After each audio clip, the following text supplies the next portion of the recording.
There's a lot of change going on, we all know it.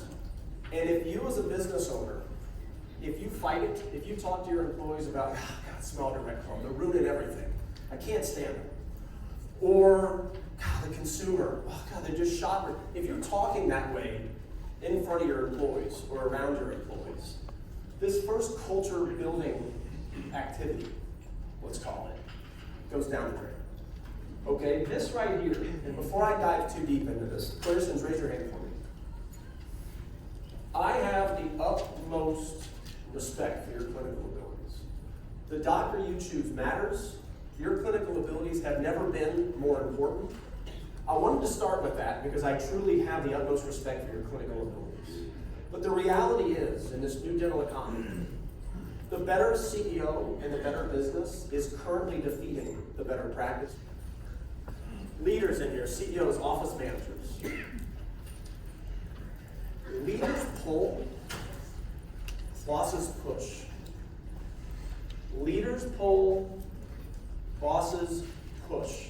The reality is the days, just like I was just talking about, if you want your team to shoot social media content, if you want your team to implement financial presentation training, any training, you have to do it first. You have to be willing to say, I'm going to shoot the social media content. I'm going to role play the phones. Anything I want my employees to be great at, I'm going to do it first. I'm going to become great at it, and I'm going to do it in front of my team, and I'm going to lead the way. I'm going to pull them. And clients that are in here, that are killing it with this stuff, that's the difference. They're doing it first. You want employees to show up 10 minutes early, you better be there 20 minutes early. You've got to lead the way, all right? However, and this is the biggest one, however you want your respective clients to be treated, you better treat your employees better. However you want your patients, clients, customers, whatever you want to call them, to be treated, you better treat your employees better.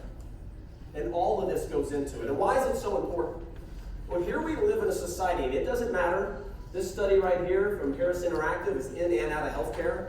It's one of my favorite studies done because it kind of proves the point. We're living in a time where 90%, almost 90% of people say, I'm going to choose and or remain with a company, a business, because of the quality of their experience, their customer service, their hospitality, over whether they're any good at what they do. Think about that for a second. This is why the experience and why the better business oftentimes beats the better practice now. And I think we can all agree in a perfect world that wouldn't be the case. The better clinician would win 100%. The event syndrome. People seeking out the ideas.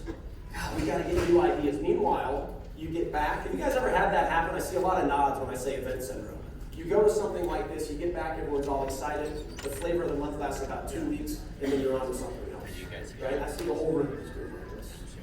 And it's the reality of what we face as humans. So anything you can do, and this goes definitely to the culture, because this is another way to say it, is CEOs, office managers, don't waste your employees' time. Don't waste their time.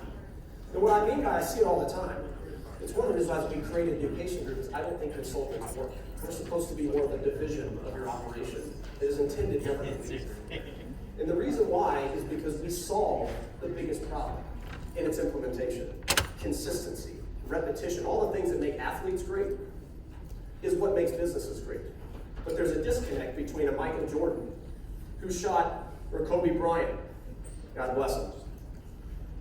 But there's a guy that was already better than everybody else and shot thousands of jump shots every single day. That's why he's better than everybody else. Now, he also has a God-given talent, but he works harder at it than other people are willing to. You've got to be sticky. You've got to implement. I had the idea for Uber, and how am I doing it? Right? Ideas are nothing. We all have ideas. It's the ones who implement them. Those are the people that win.